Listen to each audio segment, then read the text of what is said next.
Welcome to the WRAL Daily Download. I'm Grace Holland. We are 2 weeks out from Election Day, and both major presidential candidates seem to be all in on North Carolina, at least in the sense that both former President Donald Trump, Vice President Kamala Harris, and their surrogates are making a lot of campaign stops in our state. WRAL Capitol Bureau Chief Laura Leslie joins me to talk about the political attention the Tar Heel state is getting. Laura, thanks for being here. Oh, thanks for inviting me. Of course. And you got another big invite over the weekend, I know. So you got to talk about the spotlight that our state is under to a national audience on Meet the Press. So what was that like? It was fun. It was really interesting. I've never seen the inside of that studio before or met Kristen Welker or, any of the other guests. So it's kind of a whirlwind trip because I flew up on Saturday afternoon and flew back yesterday afternoon as soon as the show was over. But yeah, it was a lot of fun. I'm more used to hosting those kind of shows than I am being the guest. Yeah. A little bit different perspective, but yeah, it was good. And, they're very interested in North Carolina, I think, just because, because we're such a swing state. And because we're getting so much attention from the campaigns, but then on top of that, the question of, the hurricane, how that's likely to affect voting. I don't think anybody really knows the answer to that yet, and also everything going on with Lieutenant Governor Robinson and how that might affect the outcome as well. And how did you get that opportunity to be on Meet the Press? I don't know. they just emailed me and said, hey, would you be, available to do this? And I said, absolutely, sure. I think the impression I got was that they maybe tried to start bringing more reporters in the field because obviously we're going to have a different depth of knowledge and a different perspective than your sort of beltway pundits are going to have. Sure. Yeah. And like you said, all these different things that people are really focusing on here, the Helene impacts, Lieutenant Governor Robinson, these sort of things that have really made it into the national headlines. We've been dealing with here at WRAL, and specifically you, for months before and after, and have all this background knowledge on, where this is all coming, I guess. Exactly. Not that I didn't study, because of course I did. But, right. Copious notes. But yeah, basically, it's what they're talking about is what we spend every day reporting. So, it's not too hard to lend a little bit of context for that. Right. And what do you think that appearing on the show says about where North Carolina is in this national conversation about the election, where, I keep hearing us brought up in the idea of the swing states, obviously. Is that kind of what you think this is reflecting? Yeah, I do. As I pointed out on the show, North Carolina has not had a presidential election since about 2004 that had a big enough margin of victory that it would have been outside the margin of error for your standard poll. Mm-hmm. Right. We're always that close. We're just always super close. And, and now normally, except for 2008, the Republicans do manage to edge it out.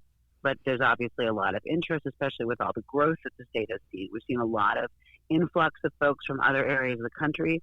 A lot of those folks are going to be Democratic voters if they vote. A lot of them may not because they're younger. Right. They may not, be regular voters. So, there's just a lot of variables that I think make the state really interesting. And then, of course, having the hurricane come through. And obviously voting is important, not as important as life and property and limb, but that certainly just adds another layer on top of it. Okay, let's take a quick break right there and we'll be right back.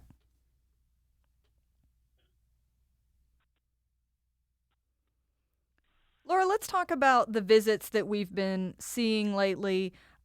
Who's been here and who is coming here later this week? Oh, wow. This it's a long list. It's a long list. So on Monday, President Trump kind of barnstormed through the state. He was in Asheville for a press appearance to see some of the damage in Swannanoa, actually. And then he was in Greenville for a rally after that, and then flew down to Concord for an appearance there. And then on Tuesday in Greensboro, in the meantime, second gentleman, Doug Emhoff, of course, Kamala Harris's husband, here in the Triangle for an appearance here, get out the vote, canvass, etc.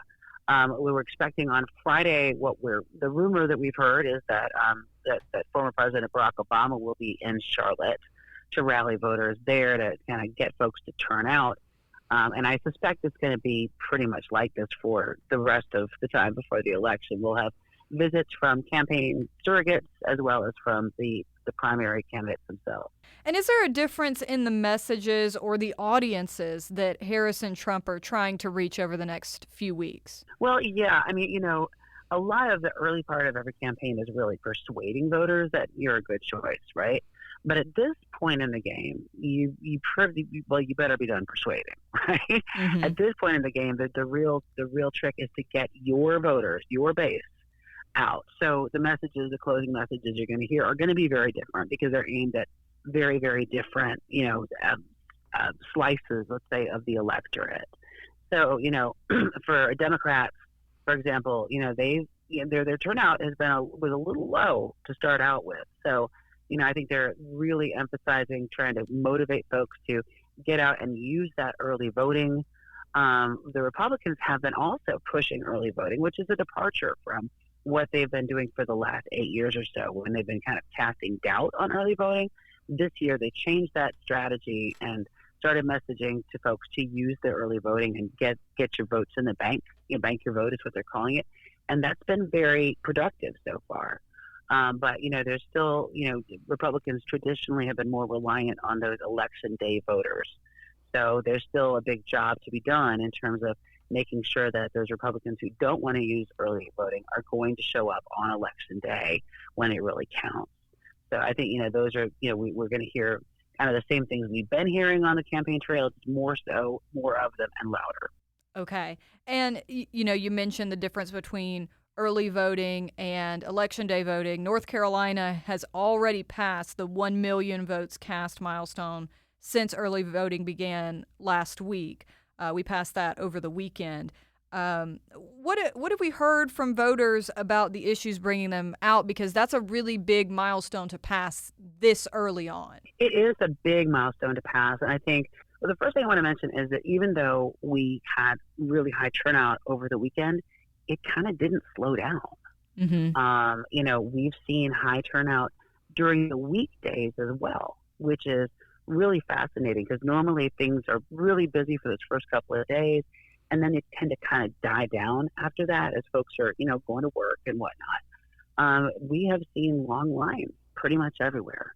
So I think, a large chunk of that has been some of the Republican turnout in response to the new Republican messaging. But, the issues that are driving voters, it just depends on the voters. I mean, when you talk to folks who are voting Democratic, they're very concerned about the environment, about abortion, about democracy, and about the threat that they believe that another Trump presidency could pose to the division of power, separation of power of the U.S. government. On the Republican side, the issues that really motivate them are, for the most part, immigration is a huge one. Also, the economy. They see Harris as equally to blame with Biden, for the inflation problem that is just now starting to subside. But, there's no argument that people are paying a lot more now than they were 4 years ago for the things that they need to get by. And that is something that, a lot of voters definitely have felt that in their own pocketbooks, and they're definitely taking that into account. Well, thank you so much, Laura. We appreciate it. And thank you for listening to the WRAL Daily Download. Another great way to get WRAL news is the Morning Briefing newsletter. It's a daily email with Triangle news, events, and headlines to help you get ready for the day. Sign up at WRAL.com/newsletter.